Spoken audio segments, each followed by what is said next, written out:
What's up guys, Gamer here, and today I'm bringing you guys episode 1 in a new series on my channel. This series is going to consist of a fantasy draft franchise on MLB 15, the show. Now me personally, I'm extremely excited about getting this franchise underway because I had a franchise or a fantasy draft franchise for NBA 2K15, and that whole entire series is going extremely well. It's still continuing now, and it just is absolutely going incredible. I'll keep a link to that in the description for all you new visitors to my channel who are interested in watching an NBA 2K series. But either way, I'm super excited about doing this, and hopefully this channel will get as much support as hopefully this series will get as much support as the other series did, and that's all I can really hope for.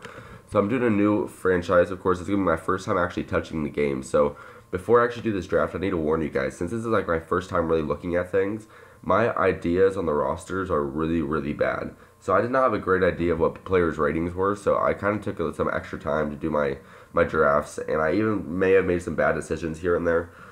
I even drafted some people way too early, which is something I normally never do, but since this is my first time doing a fantasy draft, I didn't know what players were going to be taken. So I just drafted whoever I thought would be the best player, the most exciting player to watch for that round.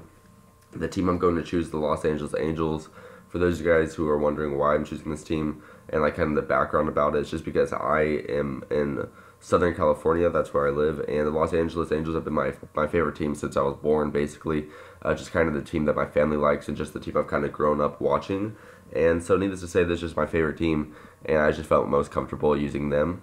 And then just, of course, because I like their stadium and all that stuff, so it just worked out perfectly for me just to use them as the team for this fantasy draft franchise. So when we look at these mode entry options, I'm not really going to change anything outside of fantasy draft on, of course.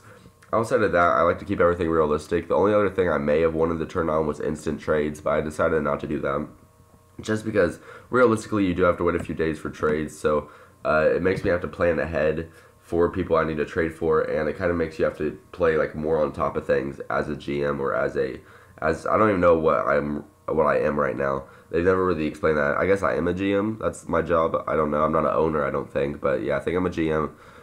But either way, let's hop into this draft. You see, we got the 5th pick. I actually had to redo the fantasy draft a few times till I got a relatively decent pick. For some reason, I kept getting stuck with like the 28th, the 29th, the 30th pick.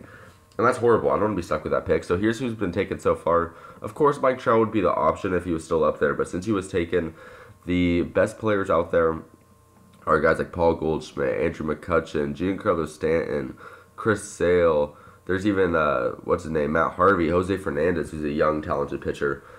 But the guy I ended up going with is just a guy who's young, very talented. That's how I like to do fantasy drafts. I very rarely even draft one person over 30.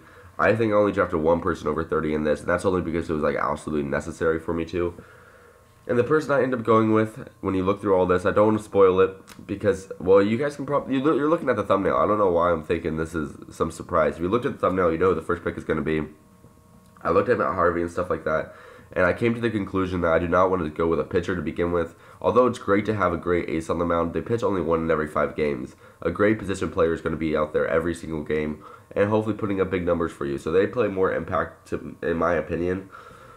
And so the person I ended up going with is my boy Giancarlo Stanton. Look at that power number. I know I skipped through it kind of quickly, but his power is like 96, 97. And if I develop it, it'll be 99 against both righties and lefties, which means every time he goes up to the plate, he is a home run threat. Now I'm looking at more people. You see, I'm looking at Billy Hamilton. Billy Hamilton is a player I really want. Now you see, there's still tons of options out here, and I may be drafting Billy Hamilton a bit too soon. I probably am, but I also look at Garrett Cole, who was like the top pitcher out there, and I didn't want to miss out on one of these top pitchers. So I decided that Garrett Cole was the person I was going to go with in this round. So I go up to him and draft him. And then the next round, I still could have gone with another pitcher. Right here, you see a guy like Julio Teheran and even Chris Archer, some of these younger, good pitchers. And I just decided I wanted I wanted to get 2 position players before I got 2 pitchers. So I went with Billy Hamilton, who's a very, very talented player. His speed is honestly incredible. That's the reason I went with him, is because he's going to be a great leadoff hitter.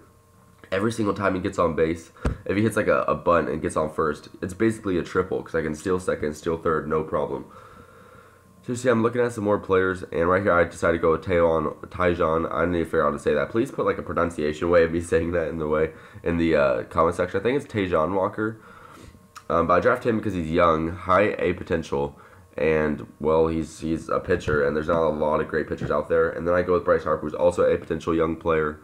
And, well, we all know who Bryce Harper is. Now, he hasn't really panned out completely to what he's supposed to be, but hopefully on my team he can develop into that high 90s type of player that everybody expected him to be at this time. So that's only the hope. You see, I'm looking around. I could have gone Starlin Castro, but this guy is getting older. He's not getting any better, so he's not the player I want to go with.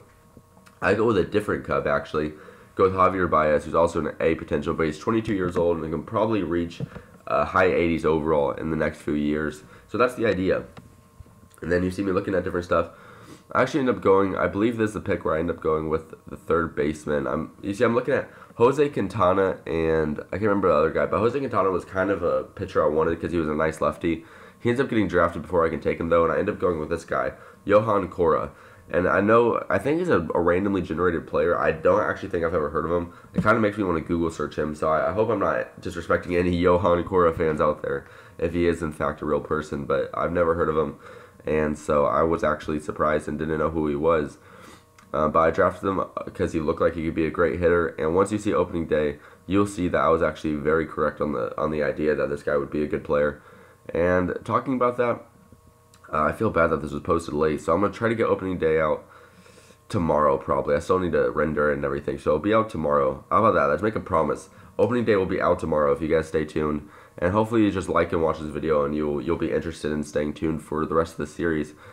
And then I got some Road to the Shows that are coming out. I got a Road to the Show of my batter coming out later today and the creation of a pitcher coming out later today. So for all you guys who are interested in Road to the Show and are big fans of Road to the Show series, I'd be really interested, or I'd be really happy if you guys joined along in my series just for kind of the trip that I'm doing with it.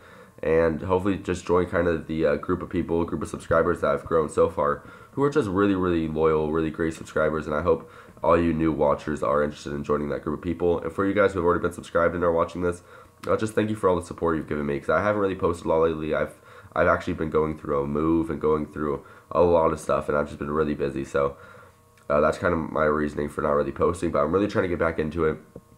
And it should be picking up again very soon. I'm not sure. I'll probably have to wait till summer to do everyday posts again, but hopefully post once every other day and then post every day over weekends is the idea. So here's the one player over 30 I get. It is my boy Dan Herron. The reason I went with him is because it's like the only good over 30 pitcher that I found, or the only good pitcher that I found that isn't going to decline instantly, who I actually like. The reason I did that is because he's 34. He probably won't decline a whole lot this season, so he'll remain at least a decent pitcher. And I know there's some other 34 guys up there, but for me, I've watched Dan Herron pitch, and I feel most comfortable letting him take control, because if he's kind of really inconsistent, he's either going to have a really good season or a really bad season. So worst case scenario, he has a bad season, I bench him. But if he has a really good season, great news is he can play a great role in my rotation. And then right here I go with Andrew Heaney, just because he's a top prospect, young lefty pitcher. And to be completely honest, I like to have 3 righties and 2 lefties in my rotation, just so I can get a lefty in every single series, just in case I'm going up against a team that doesn't know how to hit against lefties. You always want to have like a mixture of pitchers. And then right here I get Andrew Susak as my catcher. Not a great catcher, but I kind of waited. I mean, catcher was my last position. You can't really get a lot when you wait at a certain position. So in the next episode, I'll show you guys all of spring training, and basically just show you guys spring training stats, and then show you how my lineup and pitching rotation is set up, and then show you guys opening day. So if that's something you guys are interested in, make sure to stay tuned. I'd be really excited for us to go along and do that. But if you guys enjoyed, please click the like button below. Make sure to comment your opinion of this series and what I should make more interesting in the comment section below. And make sure to subscribe if you haven't already to stay tuned to this series and other series I got going on my channel. I just want to say thank you guys so much for watching, and I'll see you guys next time. Peace out.